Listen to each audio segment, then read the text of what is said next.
Hello, urahura rakomeye umeze neza. Ngwikaze cyane rero niba ari bwo bwa mbere wagera aha ngaha kandi niba dusanzwe tubana ndakwishimiye cyane murakoze cyane.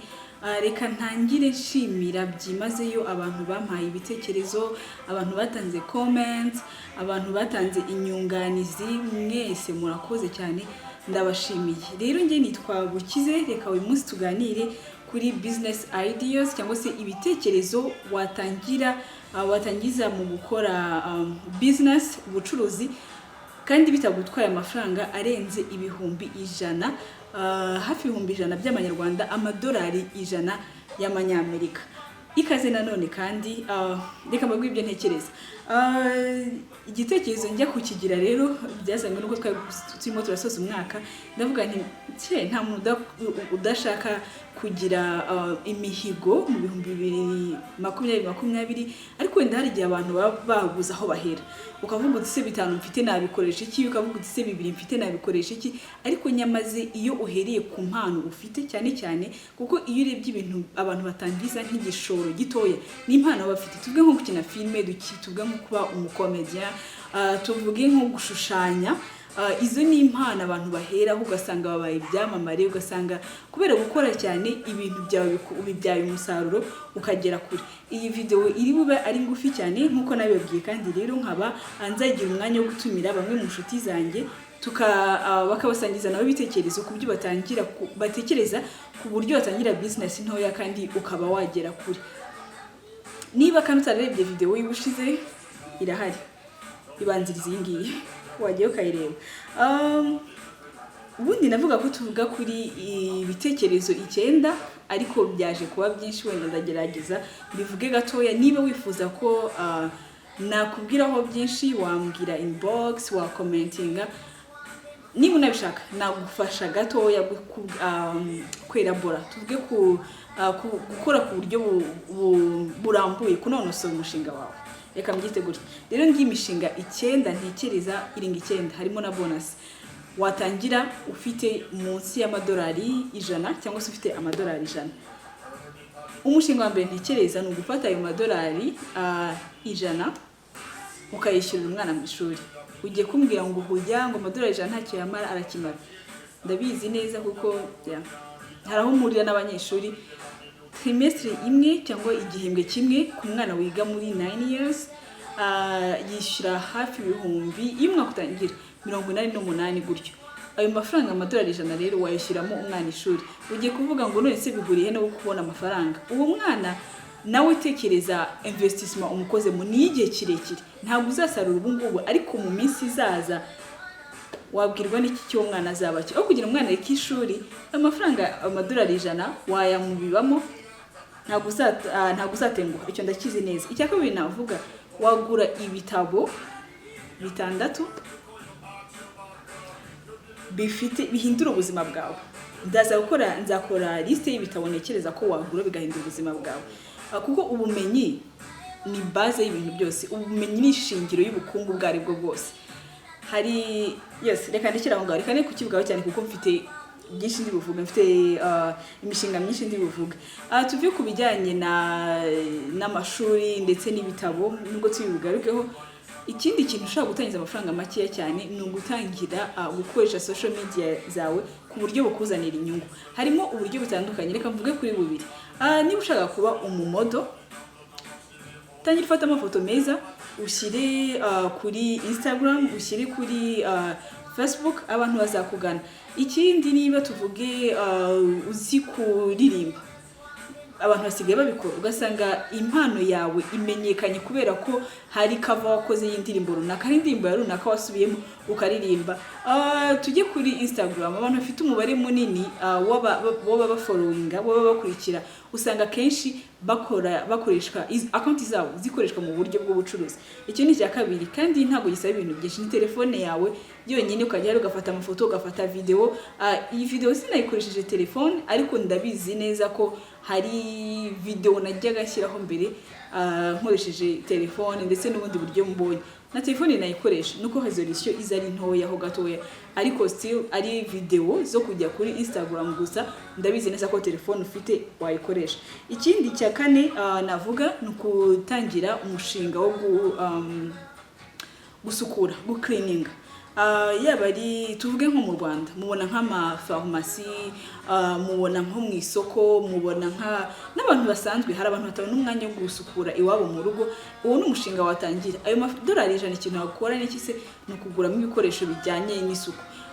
Pharmacy mpamvu nafite ubwo nari mbivuze n'ibigo bikuru, ubwo n'ibigo bisa nkaho ari binini, ariko ukuntu umaze kugura ibyo bikoresho bikoreshwa mu gusukura, yaba ari ibiroso, gukuba, yaba ari amasabune, ndabizi neza ukoresheje social media yawe ubajije inshuti n'abavandimwe ntago wabura ibiraka byo gusukura.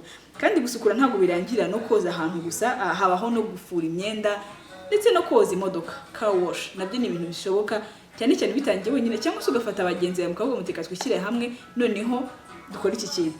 Ikindi navuga cya gatanu ni ugucuruza ibihingwa, harimo imboga.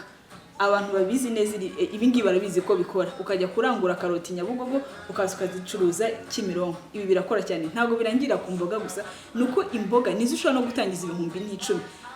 Ndabizi ko bikora kuko hari umushinga nk'uyu nguyu nakozeho. Yaba imboga, hari n'undi nzi wacuruza ifu y'ubugari akayikura hirya aho ngaho za Kibungo akaza akayicuruza mu mujyi wa Kigali akunguka $20,000. Byose bisaba kudacika intege.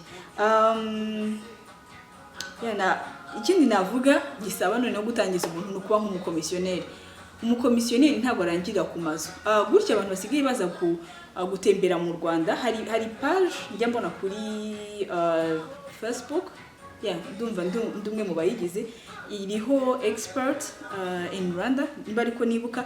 Akenshi abantu babaza ngo ndangira inzu, ndangira ahantu akodesha kamera, ndangira aho ngaho ugiye ukaba umukomisiyoneri wo kuranga inzu, wo kuranga restaurant, wo kuranga ibitaramo.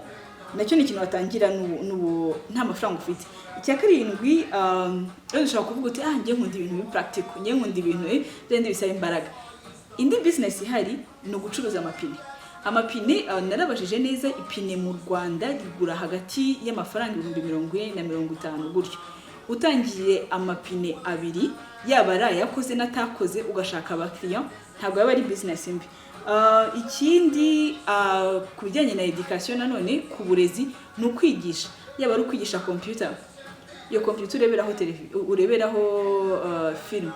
Kera najyaga mbikora n'ubu ndabikora, filme nzirebera kuri computer. Ariko iyo computer ufite ureberaho film, ureberaho ucatiraho kuri Facebook, iyo computer wayimaza yakugirira umumaro. Ugatangira ugatanga nk'amasomo ku bantu batazi gukoresha Excel. Ihugure jya kuri YouTube, birahari byinshi ushobora gusoma ukuntu Excel abantu bashyiramo amadone bla bla. Ushobora gutanga, hari n'abantu bashaka kwiga computer gusa akumva yashaka ukuntu yatangira Gmail.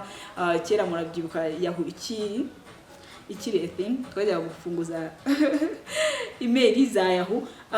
Uretse kandi na computer tugiye ku masomo. Niba uri umwana w'umuhanga uzi ikintu runaka, isomo imibare, yaba ari geography, anyway math, geography, hari igihe ndashaka kumva ibyo ndimo ndavuga, watangira kujya ubwira ababyeyi se umwana wawe munganiye mu cyumweru tuvuge ntago mwampa 1,000. Iyo ni indi business, kandi iyo iranakura. Ikindi kandi navuga ni cyagenda gukora imitako, necklace, ndetse n'ibindi abantu bambara ku maboko, uhereye wifashishije amasaro arahenduka. Iyo ni indi business watangira, kandi mugenda mubona ukuntu abantu bagenda bunguka, abantu bakora imitako itandukanye. Ndetse n'iyo mitako yo ku mubiri, hari imitako yo mu nzu nayo kuyikora. Resources, ibintu utangiriraho ni ibintu biboneka ku buryo butandukanye. Ikindi cya 10 navuga ni ukudoda. Imashini yo kudoda igura amafaranga atageze ibihumbi 85.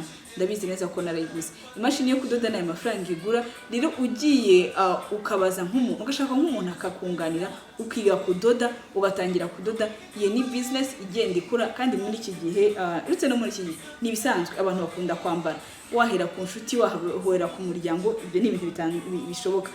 Icya 11 ni gutangira gutegura ibirori, event planning. Murabizi neza abantu bakora ibintu bijyanye n'amakwe, urabona noneho za anniversaire zaraje, za baby shower, wize neza uramushinga, watangiza amafaranga makeya. Ntekereza ko icyabitangira ni amafaranga yo gutokereka nguru dukombe baraza kunyishyura nyuma, ibintu nk'ibyo ngibyo. Nyuma yaho rero ya event planning yakora, kuko uzarebe nk'abantu bafite imiryango minini, haba akantu gato ugasanga bashaka kuzana salade, bashaka kuzana iki. Event planning rero ni ikintu batangira. Ikindi kijyanye nanone n'ubumenyi, harimo gukora ama CVs cyangwa resume, kwandikira abantu babandi bashaka kujya mu gushaka akazi. Icyo ni ikintu wakora bitagusabye amafaranga yandi y'inyongera. Umuntu akaza akubwira ati umwirondoro wanjye n'uyu nguyu, ukabyitoza, ukitoza kwandika CV, ukajya uca abantu amafaranga uti ngiye rwose 2000 ndakwandikira neza CV cyangwa 5 cyangwa iki. Aho ngiye ku kintu cya CV, ndumva n'ikintu kijyanye no gutegura imishinga nacyo, niba ufite umutwe cyangwa se ubwonko bwihuta, nacyo ni ikintu abantu bakeneraho cyane. Impamvu mbivuga nuko ubona gukora business plan, hari ukuntu umuntu avuga ati njye nkeneye inkunga mu kigo runaka, BRD cyangwa se RDB, ibintu nk'ibyo ni ngero ndi gutanga, ugasanga ntazi kwandika umushinga we neza ngo awunonose. Ikindi nakongera cya 13 ni ukuba umuhuza w'amagambo, MC, Master of Ceremonies. Nacyo ni ikintu atangira nta mafaranga atangije kandi ahereye ku mpano ye. Ikindi ku makeup artist, bari abantu bahindura ubwiza, bongeraho uturungo. Ndizera neza ko yego ubikuze hano nabyo wabitangira, kuko foundation ya MAC abantu ba makeup artist batankubita.